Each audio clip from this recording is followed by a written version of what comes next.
O trigo, o glúten, na verdade, ele é quebrado parcialmente no estômago, mas fica uma determinada porção da gliadina que vem do glúten. Essa porção da gliadina ela não é quebrada. No que ela não é quebrada, ela chega no intestino delgado.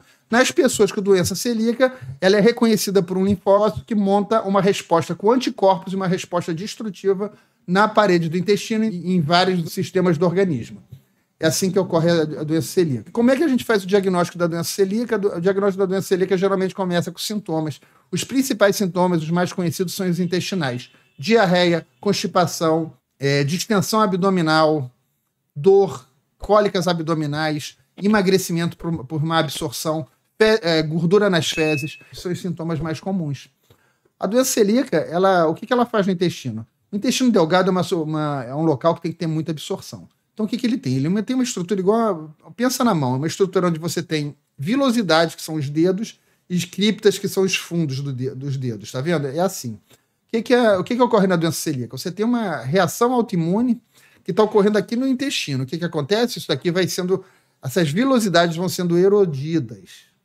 E aqui você vai tendo uma reação inflamatória no fundo dessas criptas que vão se hiperplasiando. Isso aparece na biópsia, se faz com endoscopia, como hiperplasia das criptas e atrofia dos vilos. Esses aqui são os vilos que atrofiam e as criptas são hiperplasiadas. Vamos lá, isso daí é o achado patológico clássico, que é o que diagnostica a doença celíaca. Geralmente ela começa com determinados anticorpos. Então, quando vocês forem num médico, vocês estiverem preocupados com a doença celíaca, o que vocês vão ter que saber?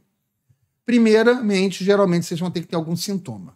Os sintomas intestinais foram os que eu falei. Diarreia, constipação, distensão abdominal, cólicas abdominais, emagrecimento, gases. Esses são os sintomas. E nós podemos ter os sintomas sistêmicos. Número 1, você pode ter com a doença celíaca uma má absorção de determinados nutrientes. Então, por exemplo, a doença celíaca ela pode levar a uma má absorção de ferro. Aí a pessoa desenvolve anemia ferropriva. Pode levar a uma má absorção de vitamina B12, que também pode levar a distúrbios neurológicos e pode levar também a anemia. Deficiência de ácido fólico, de folato, deficiência de zinco. Então, uma série de deficiências, dentre as quais as mais comuns são ferro, vitamina B12 e folato. Essas são as principais deficiências, mas várias deficiências nutricionais. E outra coisa, o intestino o duodeno tem um pedacinho para cada absorção de nutrientes. Ou seja, pode ser que aquele ponto do ferro esteja poupado, em outra pessoa a absorção do ferro está mais comprometida. É variável de pessoa a pessoa. Para isso é uma coisa interessante entender como é que a gliadina faz. A gliadina chega lá no intestino, ela é detectada como uma bactéria. No que ela é detectada como uma bactéria, ela vai ativar um determinado receptor que vai tornar o intestino permeável. Esse intestino permeável permite a passagem da própria gliadina para dentro da corrente sanguínea e gera a formação de uma outra proteína chamada zonulina. Tanto a zonulina dentro da corrente sanguínea como a gliadina podem chegar lá nos vasos cerebrais, de novo ligar num receptor e aumentar a permeabilidade daqueles vasos, produzindo mais zonulina, uma zonulina cerebral. Isso pode gerar um aumento de permeabilidade do cérebro, levando a sintomas neurológicos. Um dos sintomas mais comuns é a tristeza.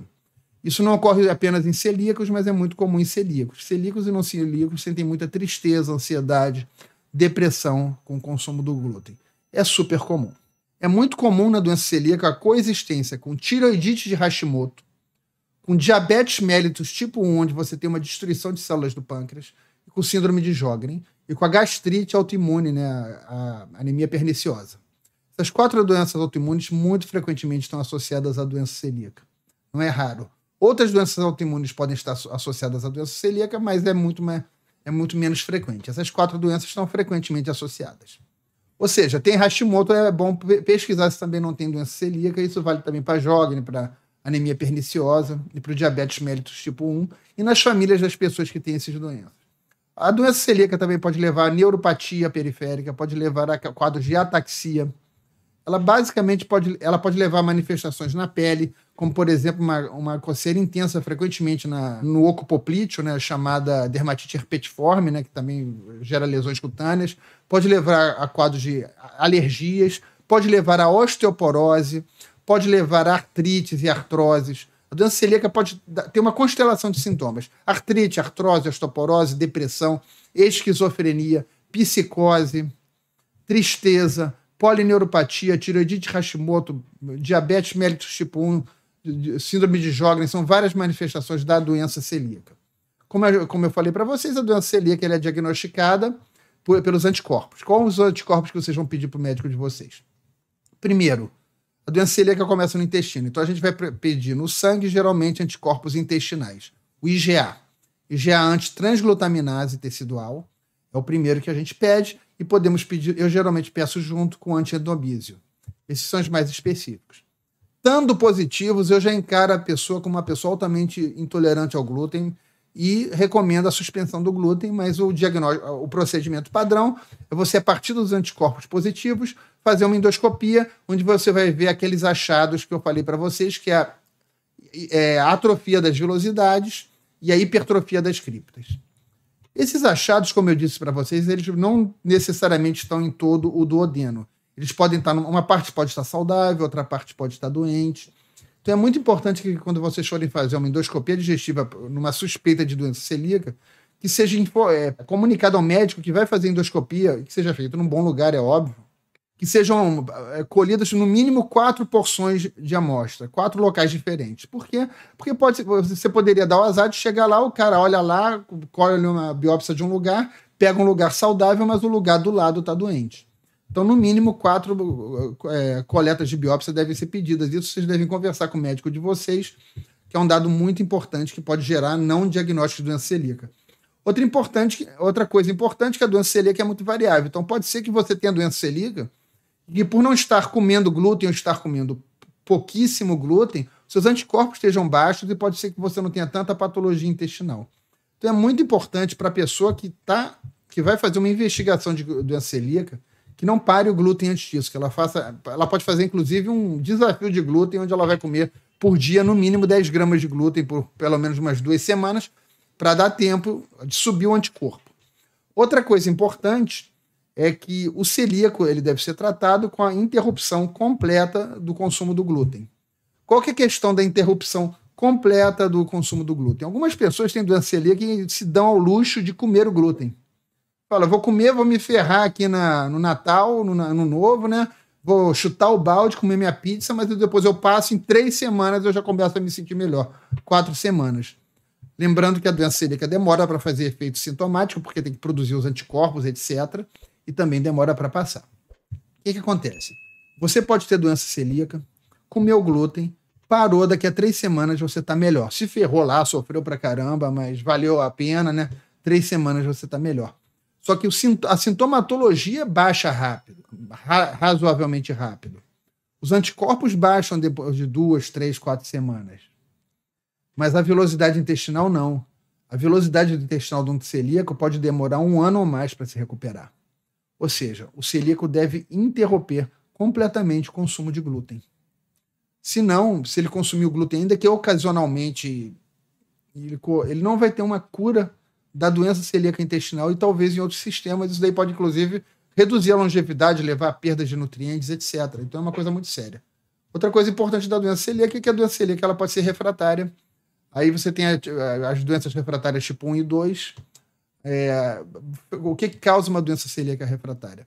Muito provavelmente, esse celíaco refratário ele está tendo uma exposição a glúten, a contaminação cruzada. Alguém está falando que ele está comendo fora, alguém está falando que um alimento não tem glúten, mas tem, ou ele está tomando algum remédio que tem glúten, algum produto de beleza, de maquiagem que tem glúten.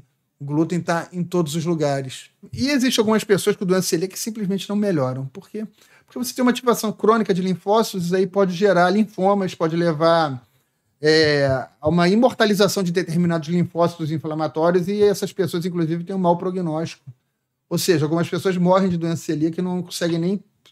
É uma grande minoria, a imensa maioria fica bem, mas uma pequena minoria, infelizmente, ela evolui para o óbito depois de alguns anos, mesmo cortando o glúten. Outra coisa importante a falar da doença celíaca, nos casos de doença celíaca refratária, cortar a aveia, cortar outros grãos, cortar o açúcar.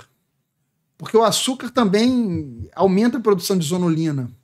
Ou seja, Se a pessoa tem doença celíaca, cortou o glúten, ainda não teve uma melhora completa, é urgente ela perseguir contaminação cruzada, ela eliminar a aveia, ela eliminar outros grãos, ela eliminar o açúcar, ela fazer o que ela puder para ela se livrar desse problema, porque é um problema que, além de todas essas questões de doenças e de perda de qualidade de vida, pode evoluir para uma imortalização da doença celíaca com linfoma. Ou seja, é fundamental perseguir a melhora. A melhora não está em suplementos.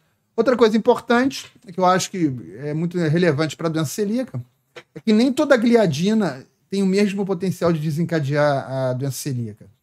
Porque a gliadina, justamente, ela essa proteína do glúten, ela é quebrada no intestino. E determinadas porções de gliadina variáveis conforme a variedade de glúten, elas podem ser mais estimulantes do sistema imunológico dos linfócitos ou menos estimulantes. Então, por exemplo, teve um estudo, por exemplo, que analisou várias espécies de glúten de 100 anos atrás e as atuais.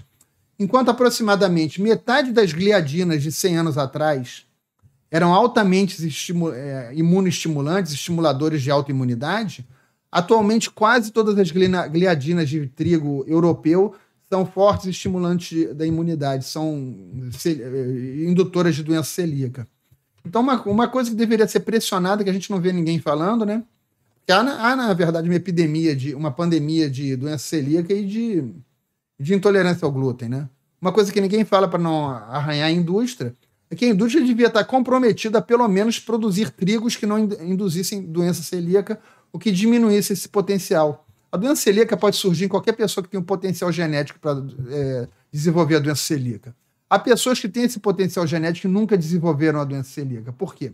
Porque elas não foram expostas suficientemente ao trigo. Além do que trigo moderno estar geneticamente modificado e ter sofrido seleção natural para ter mais glúten, para ter mais inibidor de tripsina amilase e para ter proteínas de glúten ainda mais estimulantes do sistema imunológico, a quantidade de glúten que se come aumentou dramaticamente. Então, hoje o glúten está em tudo que é tipo de alimento, está em, como eu disse, em medicamentos, e a carga, a quantidade de glúten é tão determinante do aumento de incidência da doença celíaca quanto a piora da qualidade.